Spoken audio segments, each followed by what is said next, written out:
1944, and Nazi Germany's domination is coming to an end. However, in the final months of the devastating conflict, Hitler refuses to bow to the evidence of inevitable defeat.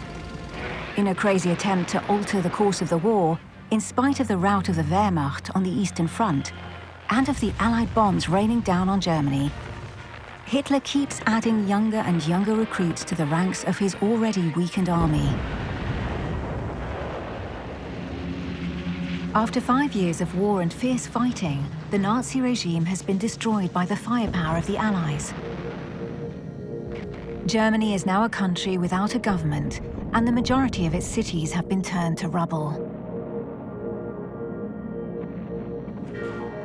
With the collapse of the Wehrmacht, thousands of German soldiers have been captured in every combat zone around Europe and held in prisoner camps, hastily built by the victorious side.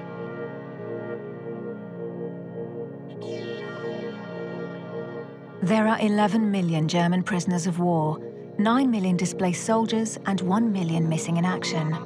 Among them, children aged between 8 and 17.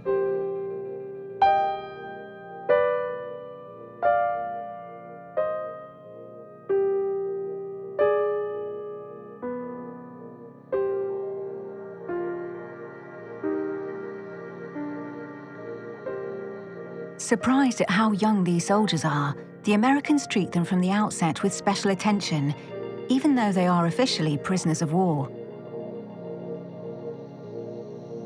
Children have never before been used in this way for military purposes.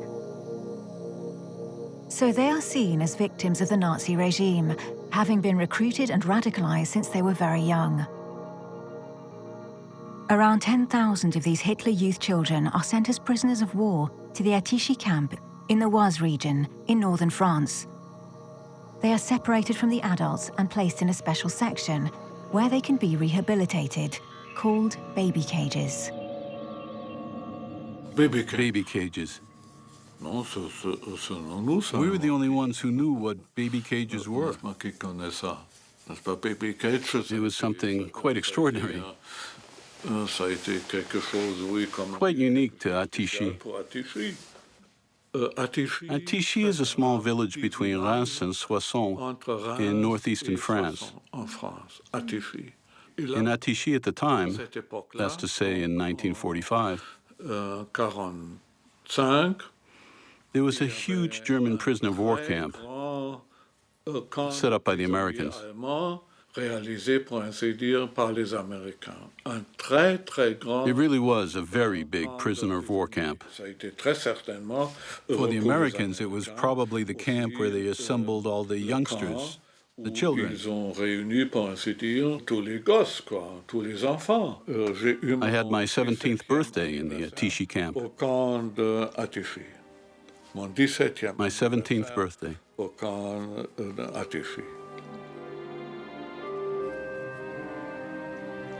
The generations who went through the war often find it difficult to talk about.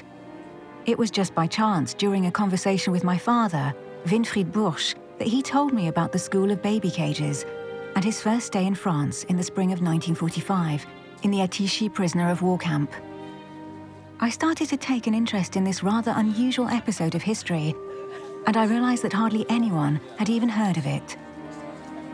Knowing that time was running out, and that there would be fewer and fewer witnesses left alive, I decided to film my father and listen to his story. Now aged 92, his experience as a prisoner of war was for him, paradoxically, the first step towards freedom. Give me your hand, that's it.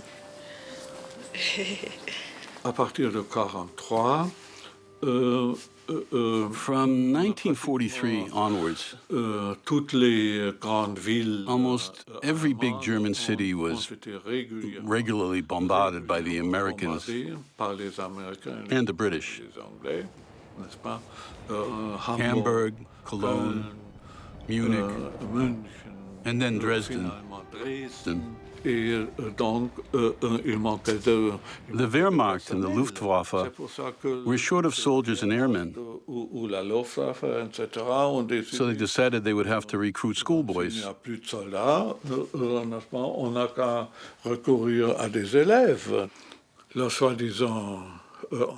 The so-called German fatherland sent us to the anti-aircraft defense, which was part of the Luftwaffe. I was there from January 5th, 1944, until April 6th, 1945. Because on April 6th, all of us Luftwaffenhelfer, the auxiliary conscripts, were liberated by the Americans and made prisoners of war.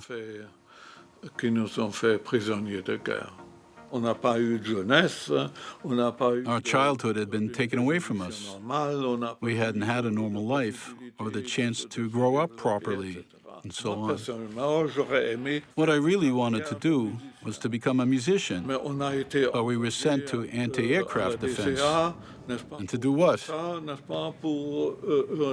Try and defend a city that was being bombarded by the Americans and the British. It was unbelievable. Absolutely unbelievable. When I was sent to Kassel as a Luftwaffenhelfer, I was only 15 years old, just 15.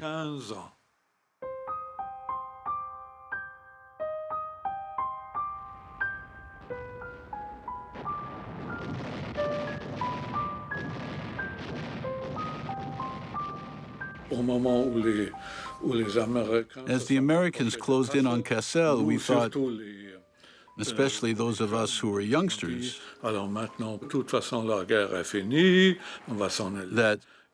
since the war was virtually over, we would be returning home. But the SS told us that we had to take up a position in a field near Kassel to defend the area against a probable attack by American tanks.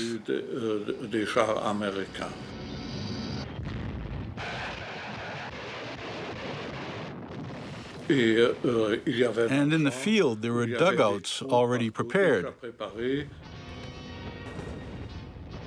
So there we were in the dugouts with rifles, but nobody knew how to use them.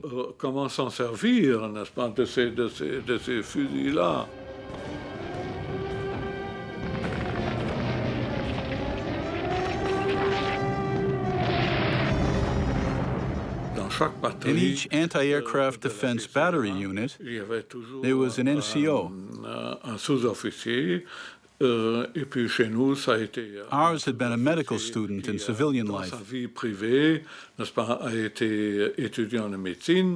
name was Winfried Börsch.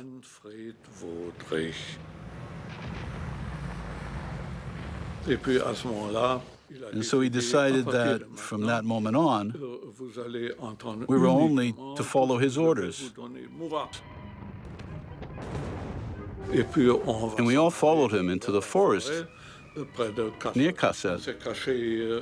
We hid under trees and so on.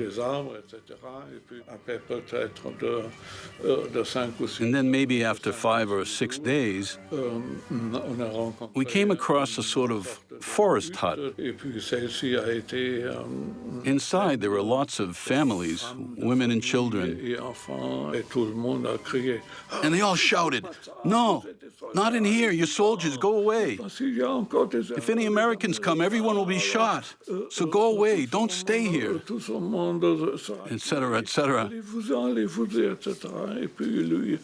And then Manfred said, look at these so-called soldiers. They're just children, like you. They're just children. Let them sleep here just one night. They haven't been able to sleep for ages. So, in the end, we were allowed to stay and rest a bit. We were able to lie down and get some sleep. And then in the morning, around 6 o'clock, yes, around that time, we heard the sound of an engine outside.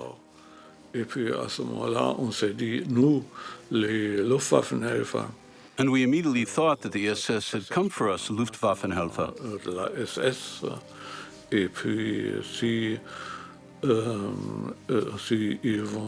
And we were sure that if they found us there, in our AAD uniforms, we'd almost certainly be executed on the spot. Executed. So that's what we thought would happen, and we started to say goodbye to everyone and so on. And as we were saying goodbye and good luck and everything, the door opened, and it was an American officer.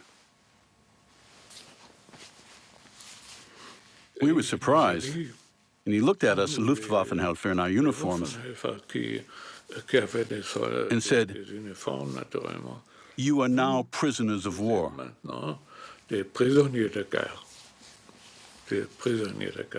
Prisoners of war.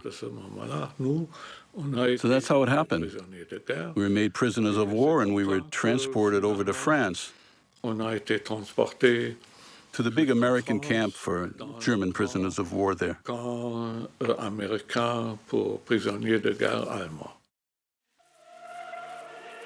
France had been liberated, but the end of hostilities didn't put an end to the hard times, and the fate of German prisoners of war was not high on the agenda.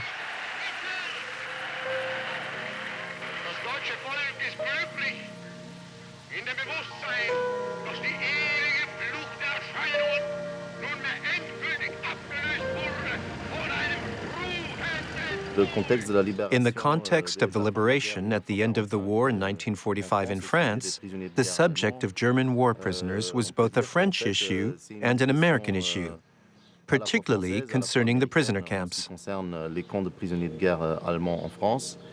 It was a French issue because the camps were in French territory, and an American issue because the camps that they had set up with German war prisoners were under American authority, and the French had no authority over them.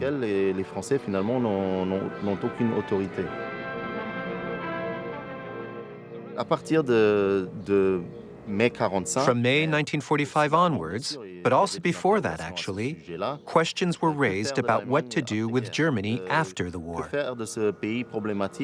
What to do about this problematic country in the center of Europe. Were the same mistakes going to be made as those made after the First World War? Was a hard peace going to be imposed, or were the Allies going to try and inject a democratic spark into Germany?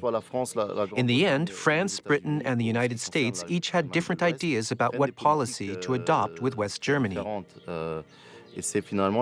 But it was the US that had the most pragmatic vision for post-war Germany in deciding to turn it into a bulwark against the communist bloc. War continued in the Pacific for the Americans. And so from May 1945, all efforts were made to transfer troops from Europe.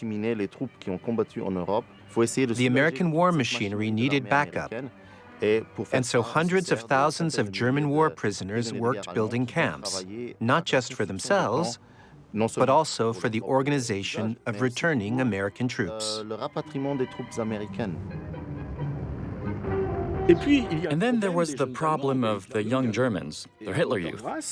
Among them was Günter Grass, later Nobel Prize winner for literature, author of The Tin Drum, and he wrote, "We were too young to be Nazis, but we were old enough to be shaped by the regime."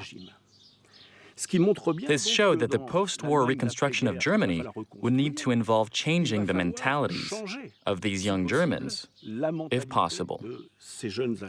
The Americans came to realize this when they entered Germany and captured German soldiers en masse. For example, in the Ruhr Pocket in the spring of 1945. Straight away, these prisoners, including the very young ones, were removed from the combat zones, like all prisoners of wars, and taken to camps in France. There they were sorted into age groups.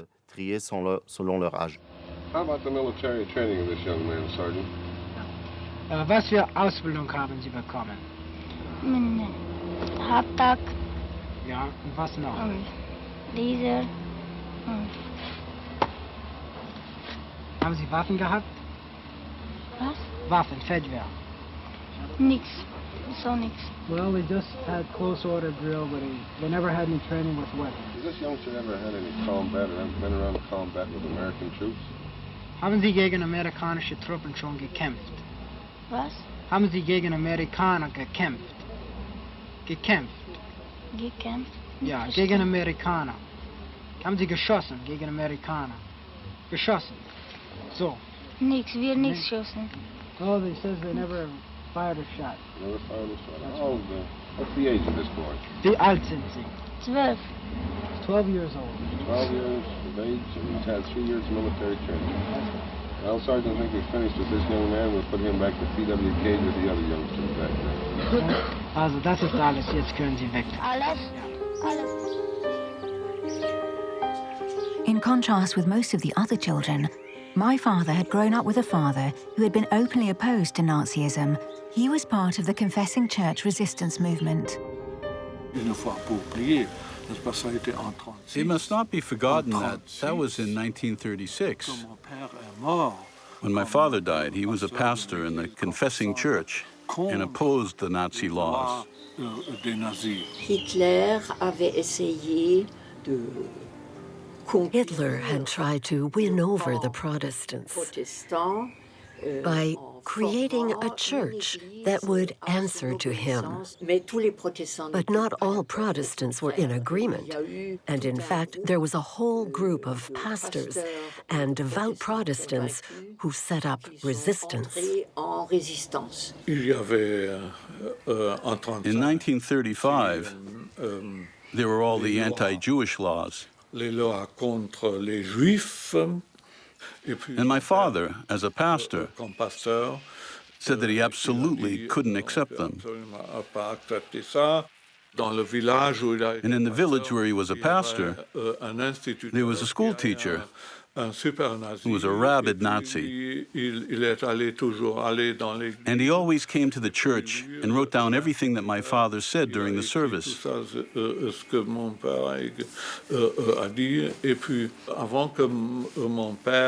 And even before my father arrived home, the Gestapo were already there. And it was like that every Sunday. The leading members of the Confessing Church were all massacred, beheaded by Hitler. This is the sermon that my father gave on March 24th, 1935, at his church in Pitzewitz. And the title was, "Why, as German Christians, we are against a new religion." And the new religion was the ideology of National Socialism. My father was killed by the Gestapo on June 6, 1936, the same year that the Nazi government was recognized by the Americans, the British, and the French.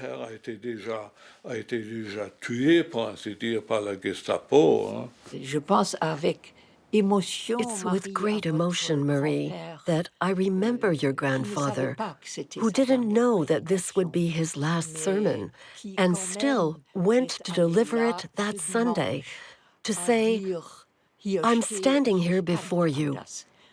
I can't do otherwise."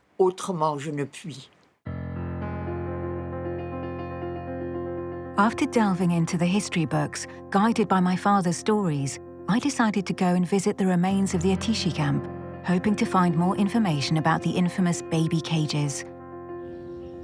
My first stop was the old Attichy train station, which is now private property, to try and visualize the place where thousands of German prisoners of war had alighted.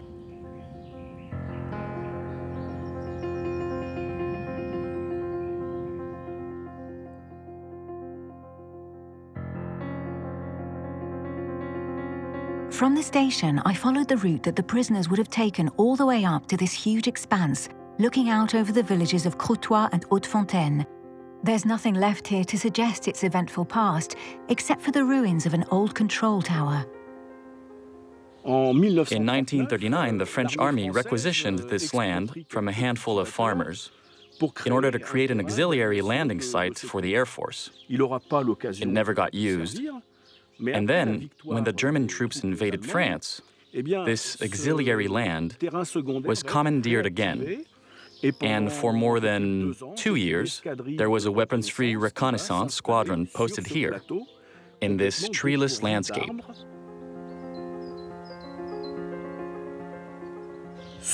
This land, then, had a third incarnation, when it was used to house the largest German prisoner of war camp in Western Europe. Clearly, the camp was situated near the railway station for two reasons. Firstly, to be able to transport the war prisoners efficiently and quickly, and with the least fuss possible, but also to enable the prisoners to be moved easily to other camps. We arrived by train.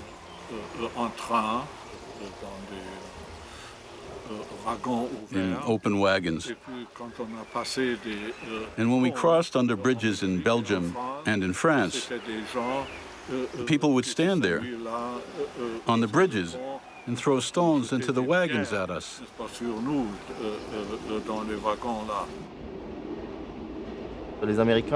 The Americans had a very pragmatic view of how the camp should work and rapidly turned them into hotbeds of labor, essentially to serve the logistics of the American army along the main transport routes.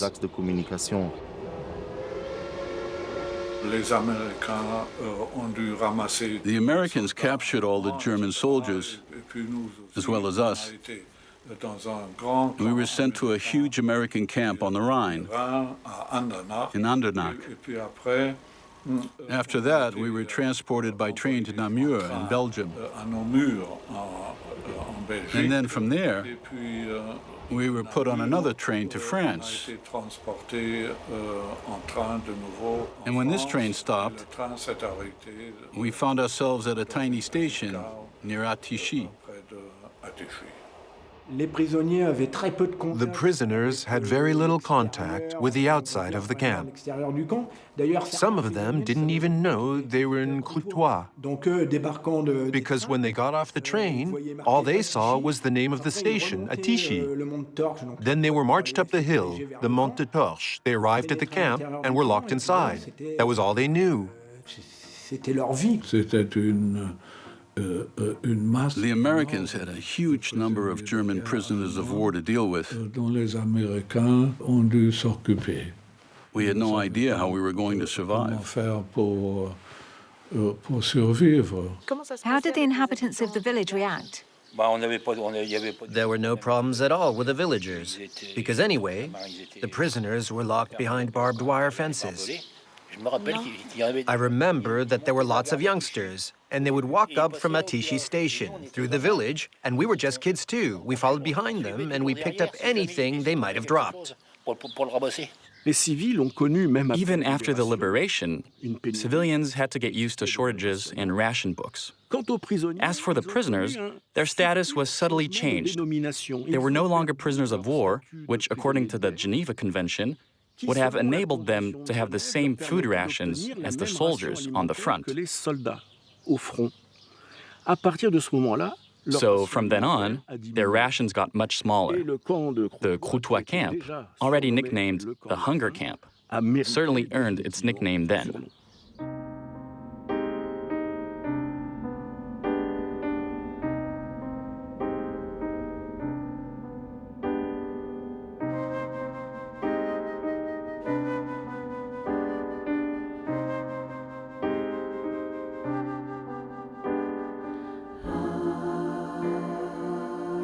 Alors, faut imaginer ce camp.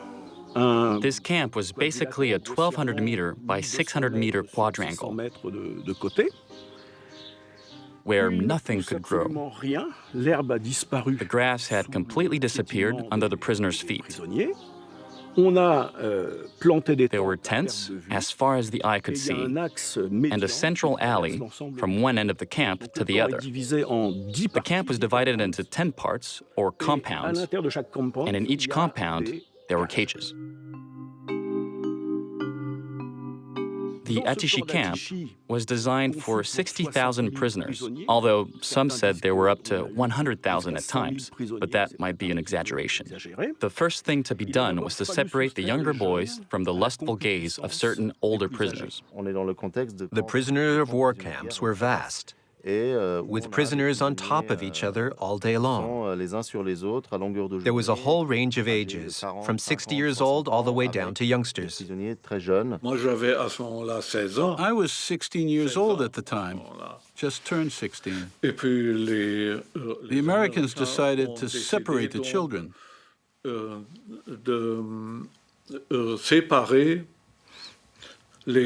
they called babies,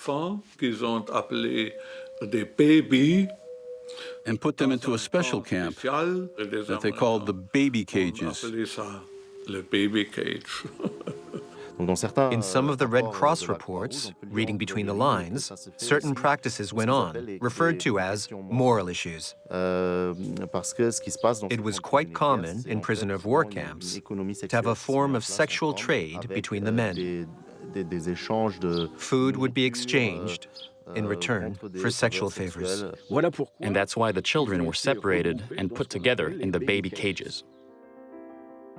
Official information concerning the infamous baby cages is extremely rare, and so any witness accounts are all the more precious.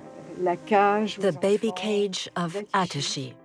This account, written by one of the prisoners, designated by the camp administration as a teacher, describes the setting up of a rehabilitation program, despite the fact that no army in the world had ever been faced with such young and indoctrinated prisoners. It was a very dark chapter in European history for young people during the Second World War. The shock of defeat was enormous, and prospects were very limited.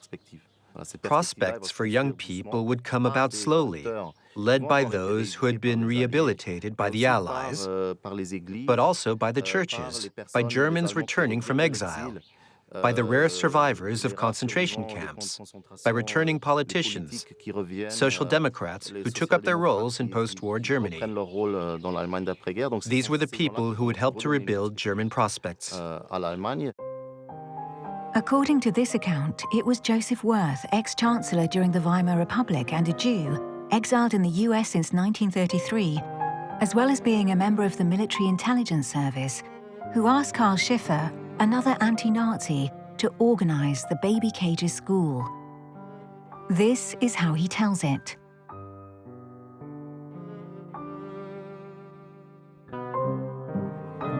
The Attichy Camp commander, Major William McGrath, was the spiritual father of the baby cages. Before being assigned to the huge American HQ in Reims, McGrath was both a father figure and social worker for the boys who were suffering physically and mentally.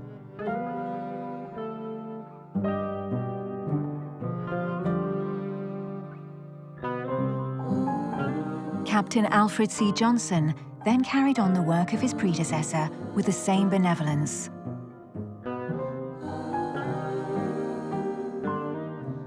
According to the Red Cross report, dated August 1945, there were 7,421 young prisoners of war interned in Attichy. But in another account, the number was much nearer to 10,000 youngsters.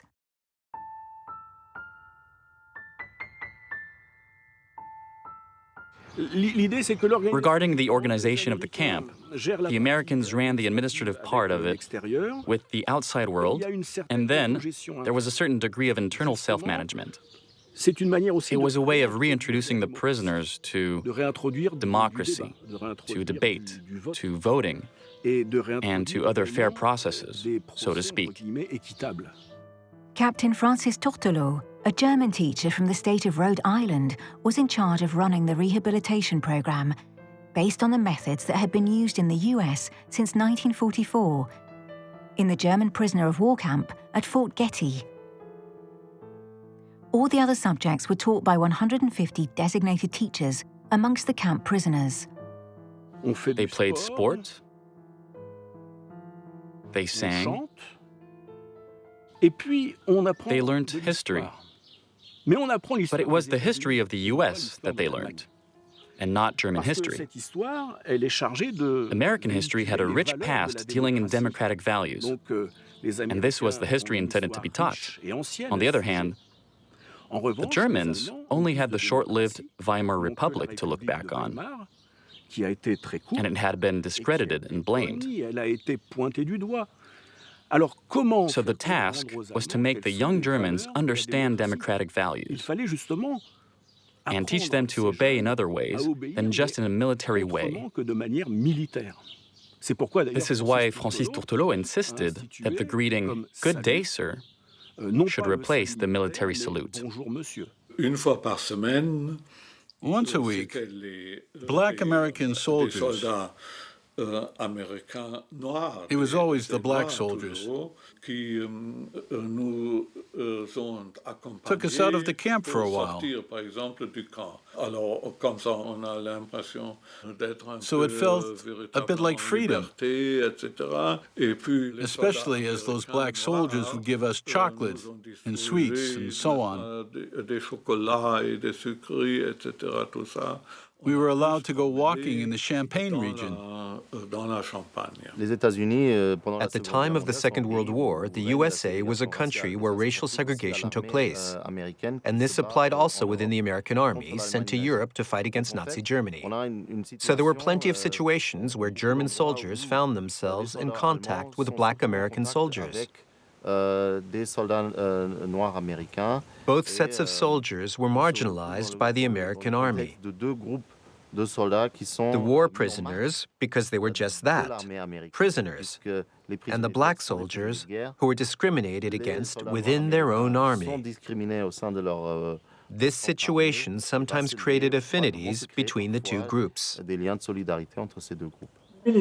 black American soldiers were more sympathetic. They were forbidden to give cigarettes to the prisoners. So they just lit them and dropped them on the ground. Rather than giving them cigarettes, they left them there to be picked up. They didn't actually hand them to the prisoners. But in the end, Tourtelot, the head teacher, decided that the boys shouldn't smoke for the sake of their health, and he removed the cigarette rations.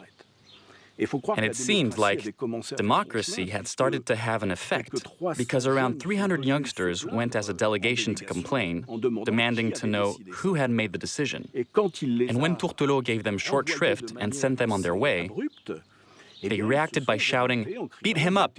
Throw him into the ditch!" So this outburst was perhaps a good sign, a sign that the project was bearing fruit.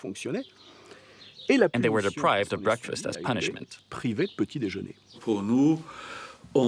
What we kept telling each other was that we hoped we'd be freed before our 17th birthdays. Notre 17e anniversaire, parce que après, because once you were 18, the Americans would send you to the French camps. L'habitude d'envoyer tous ces gens-là dans des camps français. And French camps wouldn't be much fun. There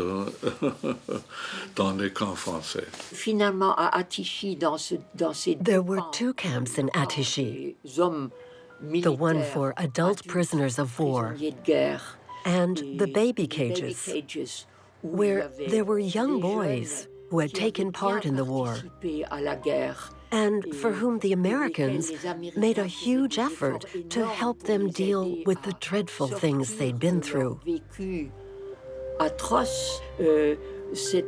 The juxtaposition of these two different forces, one which was destroying men through hunger, and the other which was saving young boys through education in the baby cages, is something that's hard to come to terms with. Are you Monsieur Herbelin? Yes? My father was a prisoner of war in the camp nearby. That's why I've come to see you. I beg your pardon? Did you have any contact with the prisoners? No, very little. Very little. No, they were locked inside the compound up on the plateau. There was just one entrance.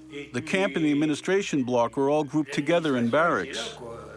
It was very cold in winter, and in the summer it was very hot. I don't know how they managed to live in conditions like that. Did you ever hear of the baby cages? The what? The baby cages? I don't remember. What is known for sure is that the boys had slightly better living conditions than the other prisoners, particularly concerning food. Nevertheless, boredom was a huge issue for the prisoners. The boys did have a few board games at their disposal, but in the images shot for Life magazine, we can see them just lying on blankets, trying in vain to get some sleep.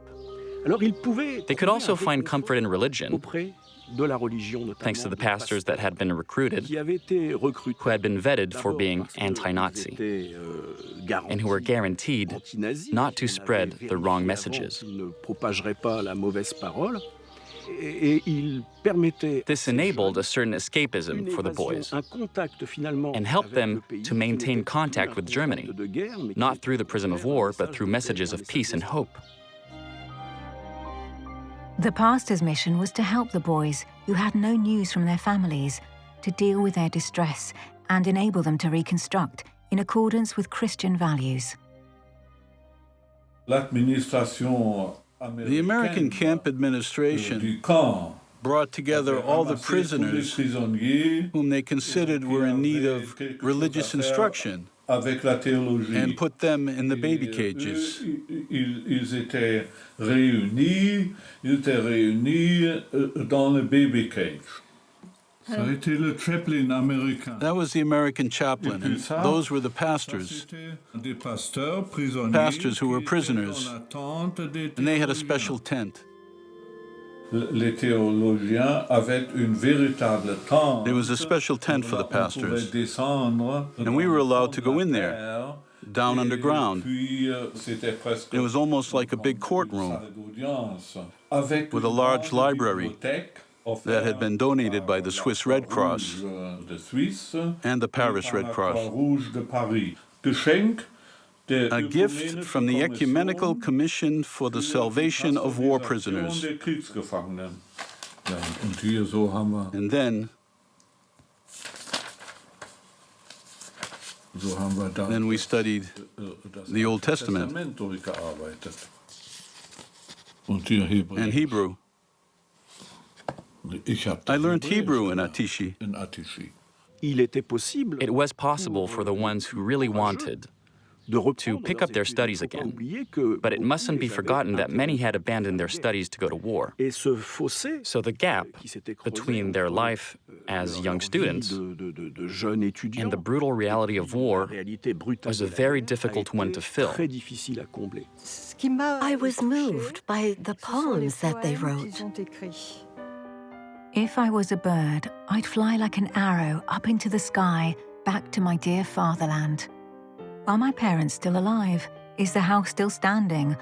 Are they all well? I get no answer. I'm a prisoner, and I must wait. They were also really keen on playing music. They learnt about the major Jewish composers, artists, and writers who had been banned by the Nazi regime. Musical instruments were brought from Paris,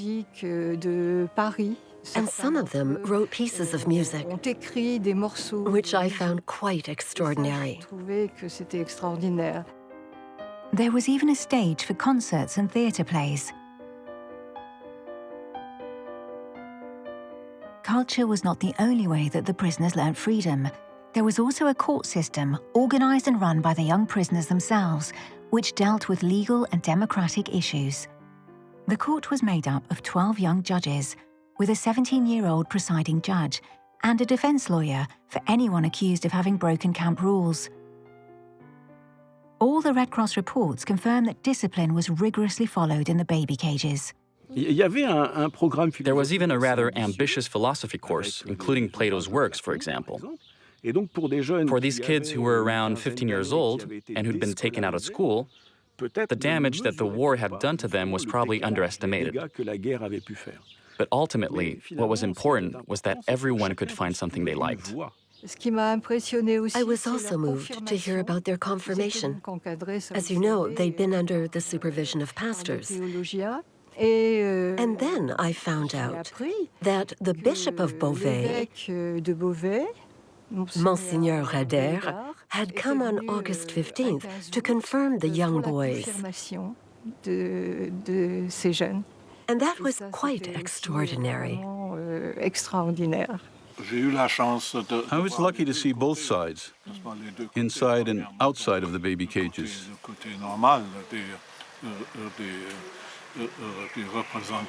Everyday life on the one hand, and then on the other hand, because I was one of the baby cage's representatives, I also had special privileges within the baby cages. So how many people were there like you with a privileged situation and of your age in each tent? I was the only person there, just me. Just you inside the tent? Just me. I was the only baby in the tent. The fact that he was the only boy in the pastor's tent is not that improbable. He was the son of a pastor himself, and even though the confessing church was secret, the members would have known each other, so they would have recognized his family name and knew straight away who his father was. I found the photos. Of Attichy? Yes. Of the camp? Yes. Of the camp. Do you want to see them? Yes. This is an article from the American Life magazine.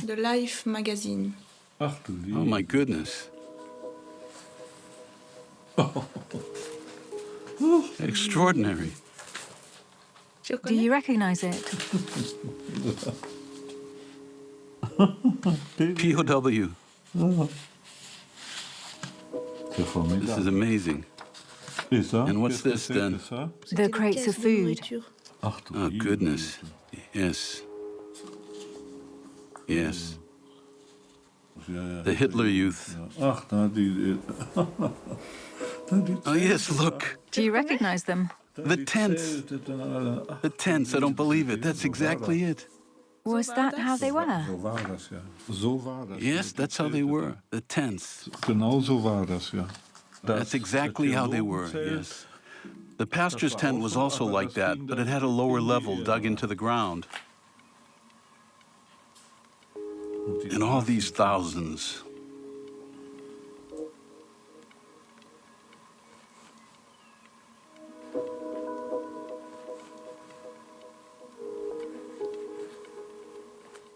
It's awful. In the pastor's tent, not only did my father have to study, but he was also in charge of carrying out social work for some of the boys with psychological issues, particularly the youngest ones. This excused him from having to reply to Captain Tortolo's questionnaire, the existence of which he was totally unaware, until I told him about it.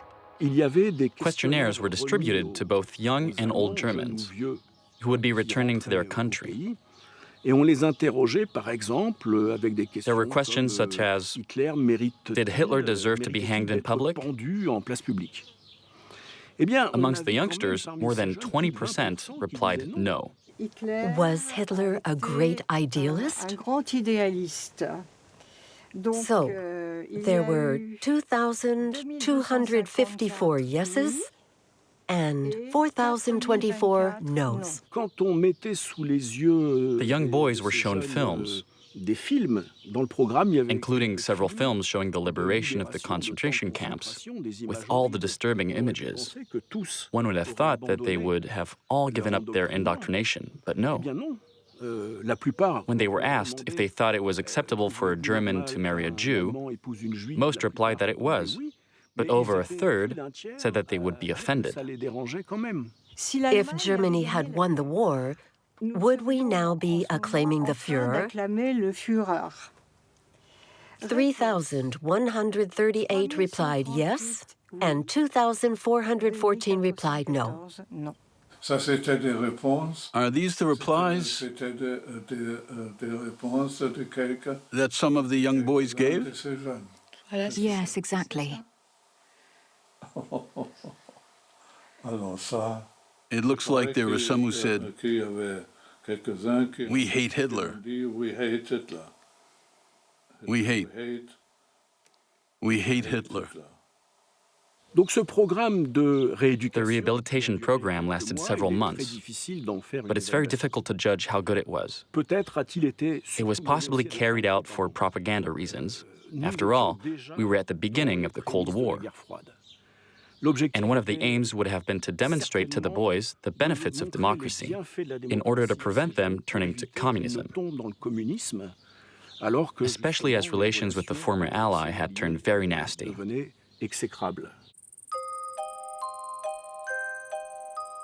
At the end of that very hot summer, there was a storm that flooded the camp, and it was clear that lessons wouldn't be able to continue during the autumn, let alone the winter.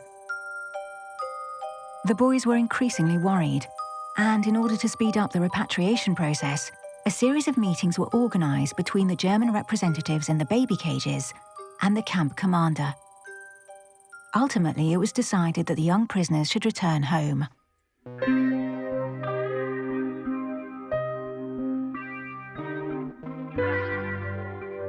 At the beginning of September, a trumpet sounded the long-awaited signal to return home, and cries of joy resonated throughout the camp. Robert Levinson, a doctor in the American Army, wrote about the rehabilitation experience of the baby cages in a letter to a friend. "We have succeeded in winning the battles that won the war for us. I'm not so optimistic about winning the peace. Today, as medical inspector, I accompanied to their trains the first batch of German POWs, the youngsters, age range from 12 years to 17, for repatriation to Germany. My feeling in last hour association with them was that of failure.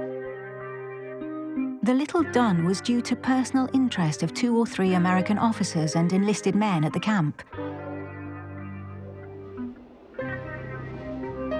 These German youth have learned well the catechism of Nazism. The concept of democracy and practice are too great a mental effort for cerebrums so deeply narcotized." The story of Attichy is, however you look at it, the story of the baby cages. It's a story of humanity and of love that has to be told. There's no one else alive who could tell the story of what went on at the time. My father could. Yes, your father, of course. The only person we found. Really? I'm still shocked that a young man of 16 should be kept prisoner there. It's hard to imagine. For the Americans, the baby cages was a humanitarian project, an act of love for one's neighbor, directed towards the young Germans, and totally different from what the young Germans had known up to then, which was the preaching of hate.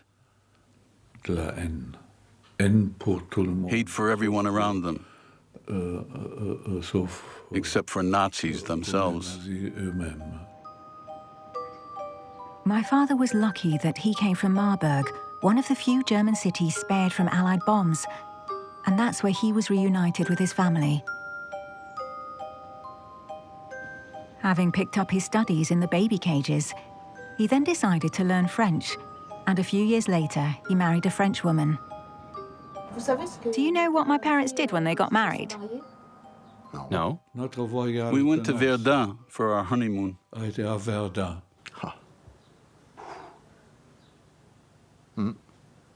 That would have been something quite significant. Yes. So to Verdun, and then to Fort Douaumont. Wow. Wow. A honeymoon in Verdun. I think that's just... I'm speechless. And then we settled down there, hoping that this would never happen again. Long live peace, long live peace. Vive la paix. Even if the results of the improvised and short-lived baby cages experiment didn't match expectations, it nevertheless enabled 10,000 soldiers to forget the horrors of war for several months and to be given a glimpse, through education, of another life. As a university professor, Winfried Börsch was one of the first architects of the twinning scheme between French and German towns. The Americans kept us prisoners in a very, I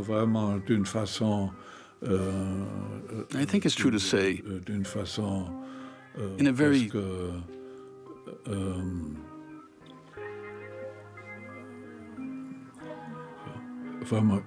humane way.